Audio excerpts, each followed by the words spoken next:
Welcome to Coding with Tom. Today we're going to build three complications for our castle app. One with the displaying the summary of the lowest HP castle, another one with the perk that is about to be completed, and then one simple one with a shortcut to the app.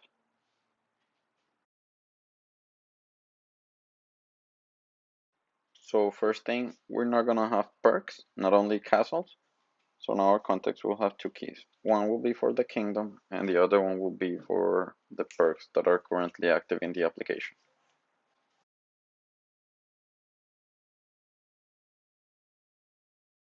And since we're going to be updating the watch context when either the perks or the kingdom get updated, we need to modify our services so we can get the current state of either of them.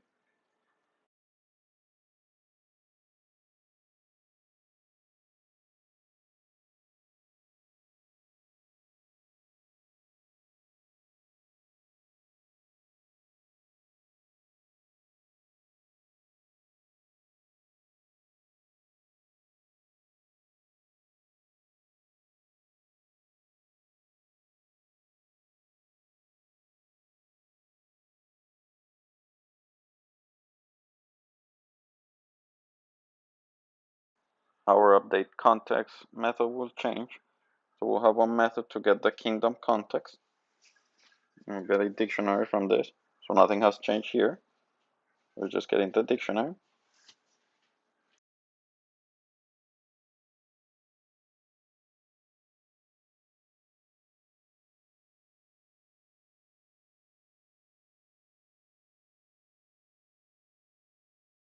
What has changed is that now the dictionary, the kingdom dictionary, is not in the context key, it's in the kingdom. And now we also have to get our perks context.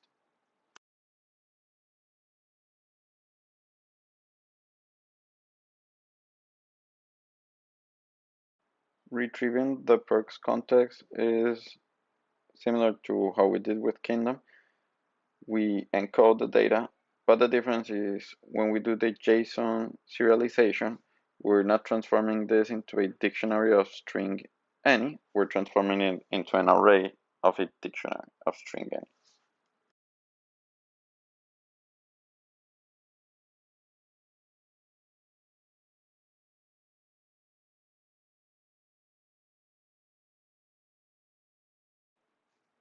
Now we include the new key perks with our perks context.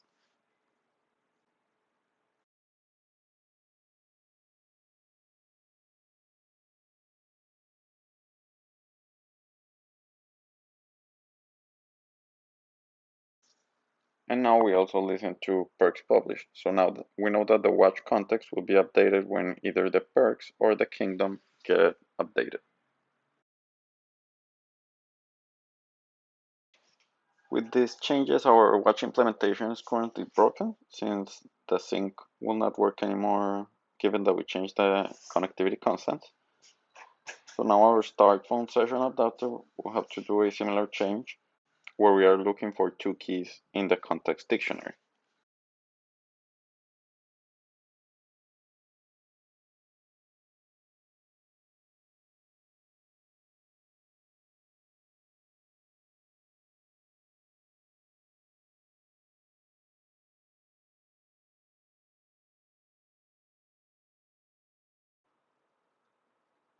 When retrieving the perks, again, the only difference is we are not getting a dictionary from the context, we're getting an array of dictionaries. Then the JSON serialization is pretty much the same, and the decoding, we do it with an array of perks.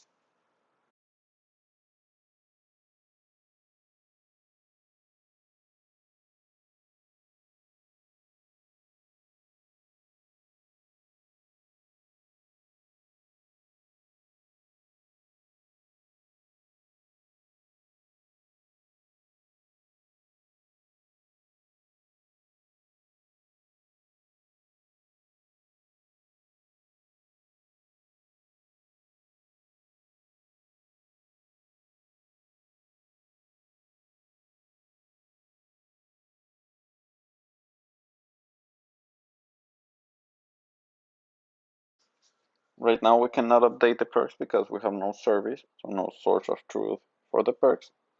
So let's do that. Let's create a perk service where we're going to retrieve and store our perks that we get from the watch context.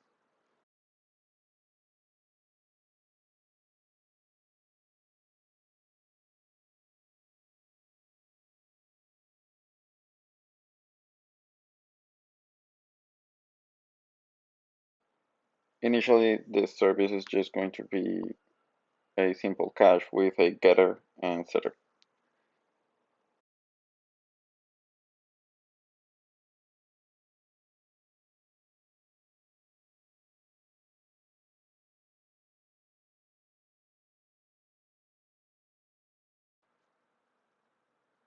Now in our use case, we use the perk service to update the perks that we retrieve from the watch context. And now we are ready to start doing complications. So when we created the watch target, we did opt into complications, and what that did for us is create this complications controller, which is referenced from the info plist. Much like the application delegate here, we have some methods that we need to implement where we declare what we are supporting. So for now, let's start with our shortcut complication, which is going to be of the family graphic corner. Although you can do complications in code with CLK complication template, we're gonna do them in SwiftUI, which is a new feature of complication that comes in iOS 14.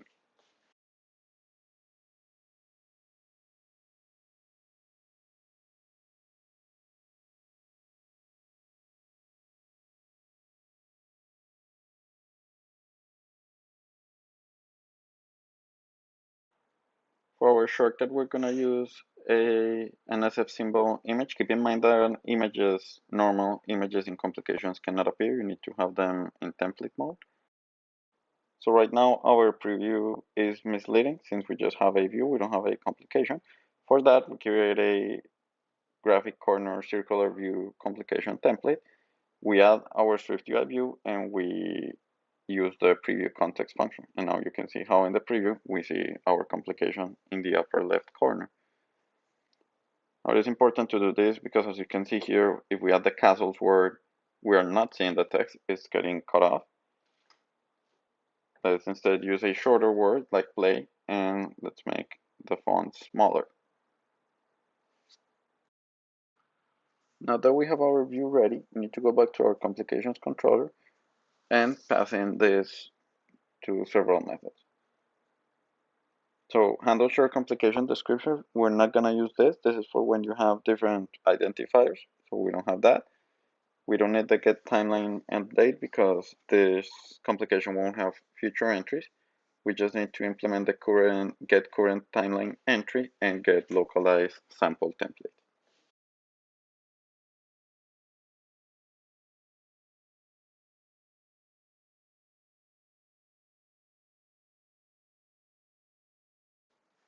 In order to keep our complication controller clean, let's create some helper classes that will create this complication template for us.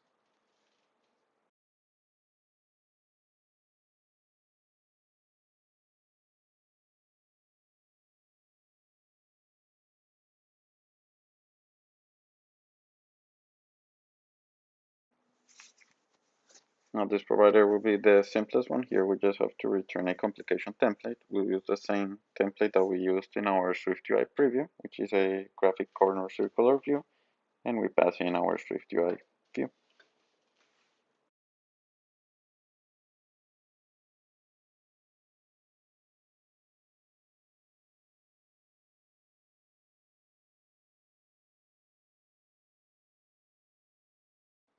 In our get current timeline entry, we check the complication family. If it's graphic corner, we pass in a complication timeline entry with the current date and the template that we get from our provider.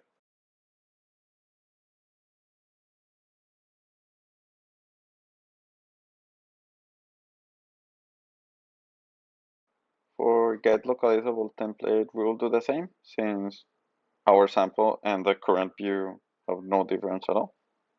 So it's the same thing. We check for the complication family, and for graphic corner, we pass in the template that we get from our provider. Otherwise we just pass new. Now let's try running our complications scheme, and let's see if we can see the template. So now here we have our view. Remember that we're going to add a graphic corner, which goes here. Let's scroll down and we see here in castles. So let's select it.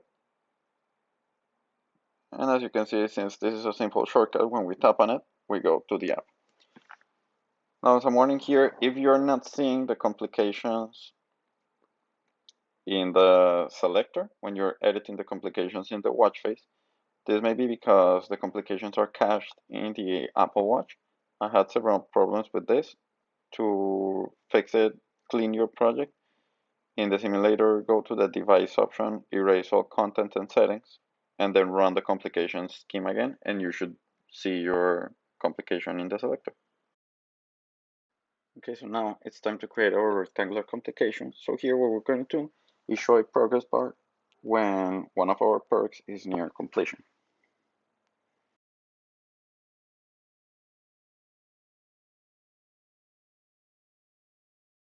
We're going to create some helper functions inside of the perk model so that we don't have to do some date calculations inside the SwiftUI view.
For the graphic rectangular full view, we can use normal images, so we're going to use our perk images. Of course, they are not made for WatchOS size, so in this case, we're going to force it to have a different width and height. And just as we did with the previous complication, we're going to have our SwiftUI view, and we will also have a preview for a graphic rectangular full view complication.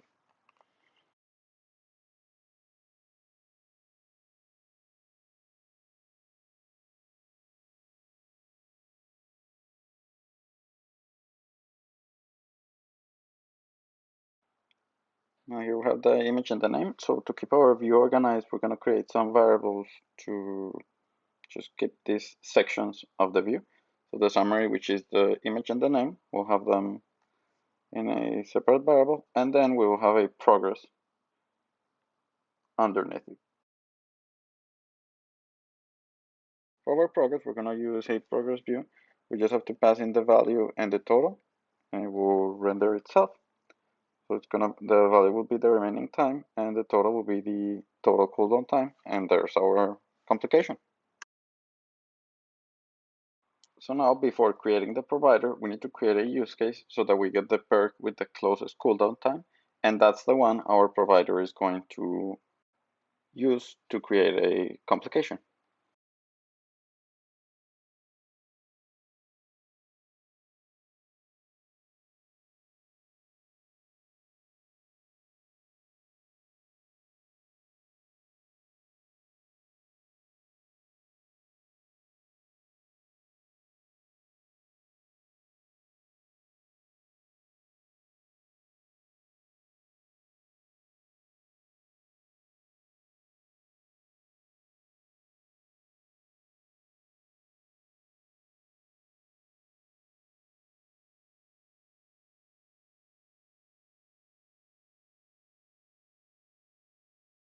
All that our use case has to do is get the perks, filter the ones that have remaining cooldown time, so the cooldown time has not been complete, and then we get the minimum.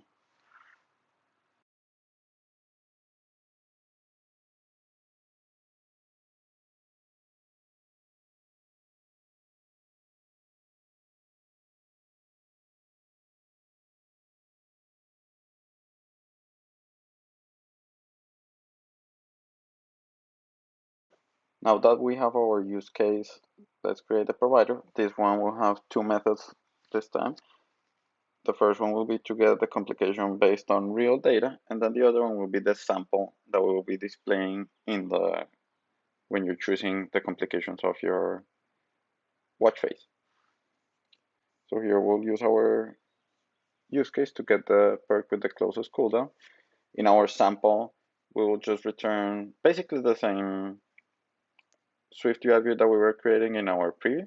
So we'll create a mock perk view model.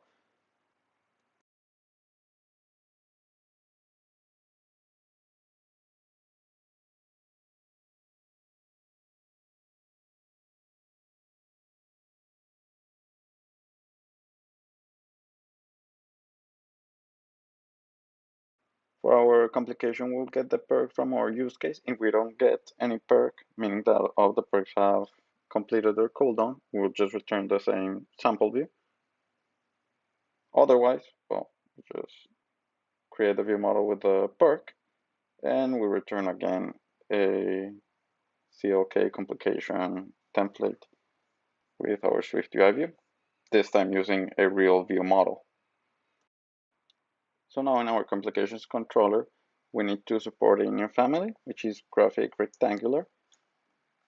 And for our get current timeline entry and get localized sample, we need to pass in the template that our perk provider gives us.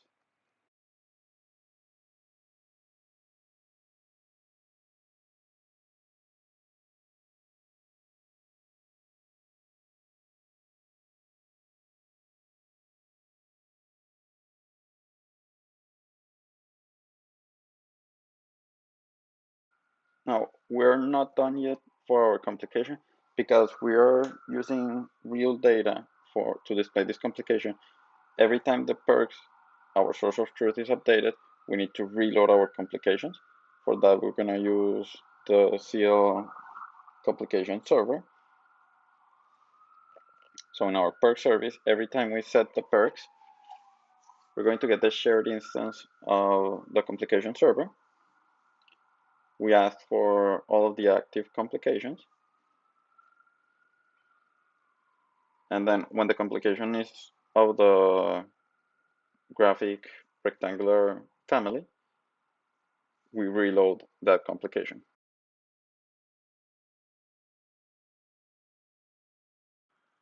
And now we are ready to run.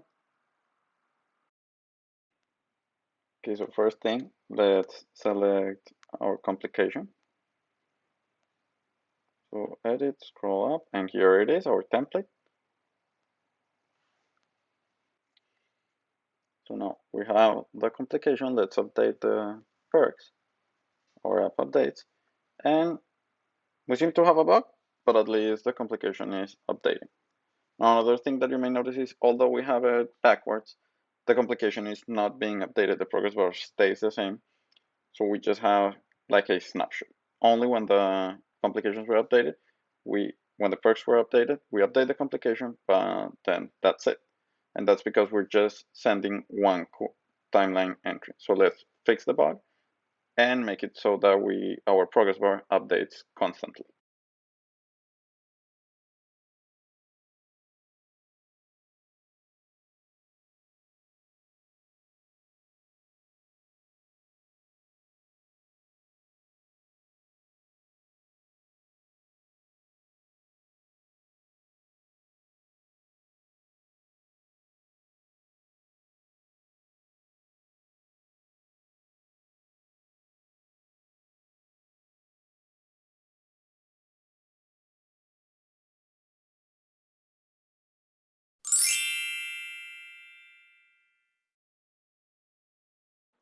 Okay, so to support future entries for our rectangular view, what we need to do is implement this get timeline entries after some date, and we need to also provide the end date for a complication. So this get timeline end date. So only for this type of complication family, the graphic rectangular, we're going to provide these two methods. And for that, we're of course going to use our perk complication provider. Since the system can ask at any time for these two parameters, the end date and the future timeline entries, we're going to keep a reference to the perk that we're displaying in the complication. We assign this reference in the getComplication method.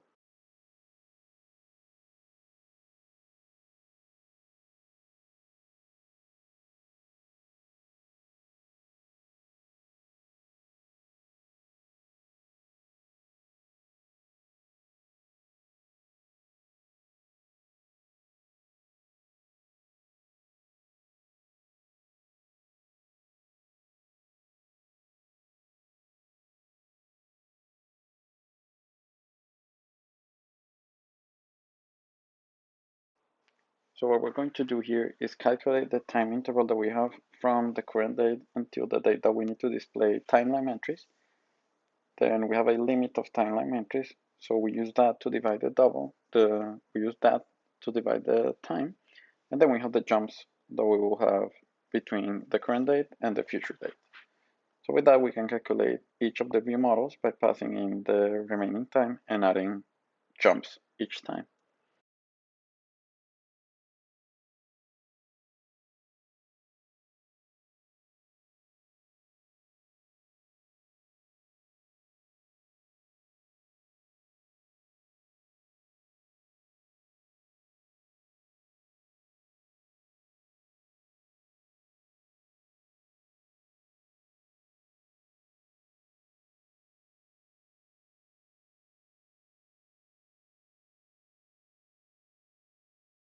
Now that we have this implemented in the provider, we just call this method in get timeline end date just for this complication family for the graphic rectangular, and then we do the same for the future timeline entries.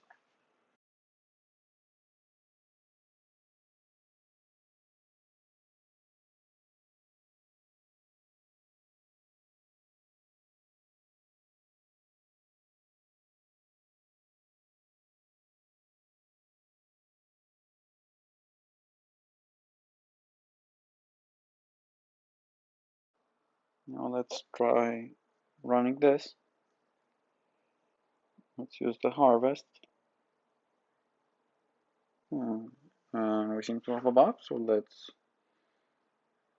go and see what's going on.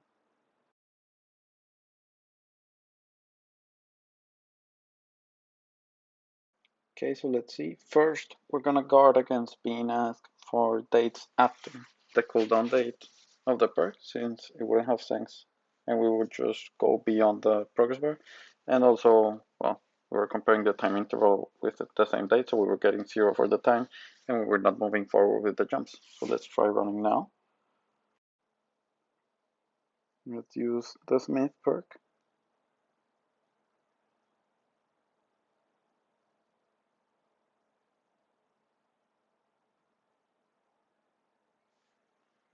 And now we have our complication.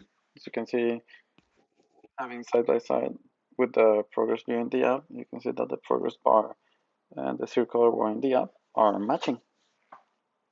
We did it. The last complication that we're going to do is the extra large. So for this watch face, if you see, we have more than half of the watch face screen. So we're going to create a complication here where we're going to show the summary of the castle with the least HP.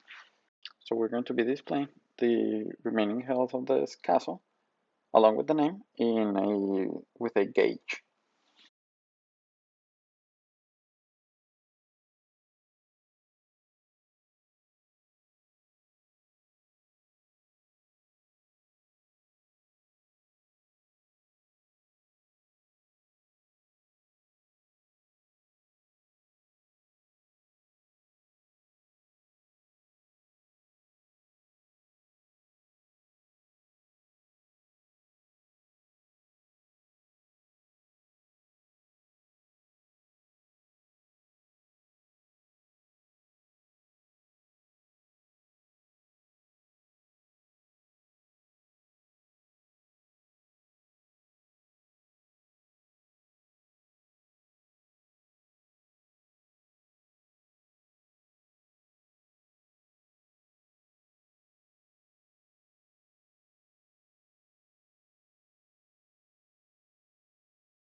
With our view model ready to display the HP, we just need to use gauge here. So passing, just like with progress view, we pass in a value and a range. So for the HP, we already know it's between 0 and 100. Oh, and HP is an int, so we cannot use it. We need to transform it to a double. And then in the label here, we will just include the image of a heart.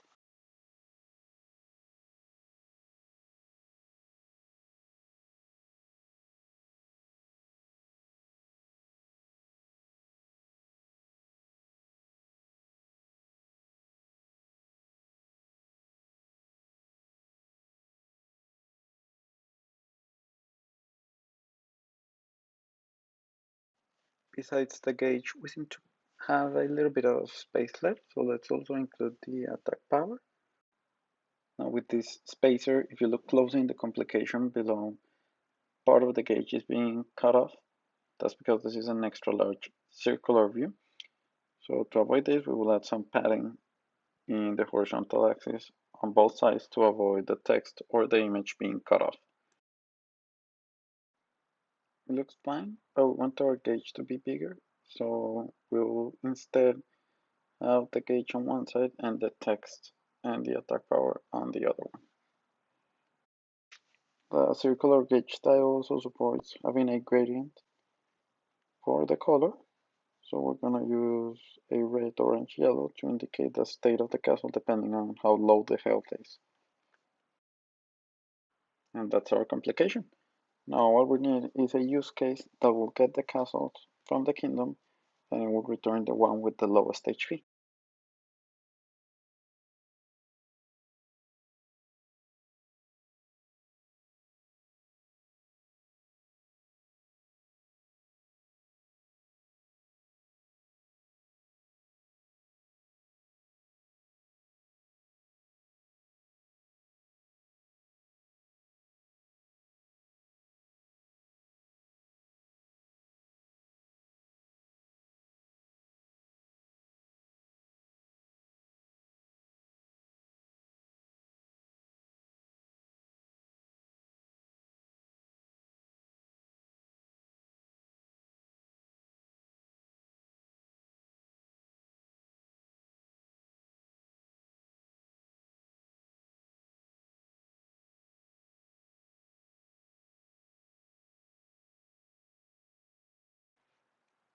Having this use case ready, now we just need to create the castle provider so our complication controller can support this new complication family.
I almost ran the project, but I remembered that just like with the perks, when our source of truth, the kingdom, is updated, we need to reload the complications for the extra large family.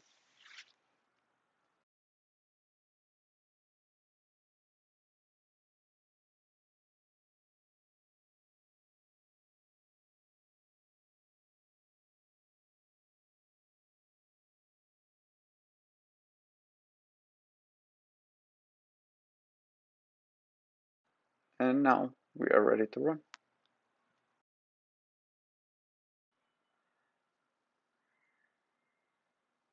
So here for our kingdom, you can see that the Swift stronghold is the weakest one. Let's go to our complication. And there we have it. It's right in the middle of the gauge, meaning 50%. The name is a little bit cut off, but we have what we need. And that was all for today.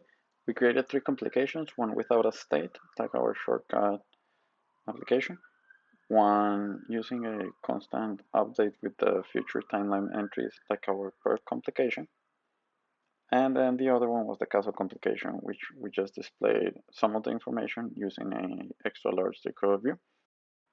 Using SwiftUI to build complications was really my preferred way. We could have used our providers to build the complication templates in code, but SwiftUI is a little bit more flexible and it's easier to build for me. So that's what I chose. Hope you liked it. Bye.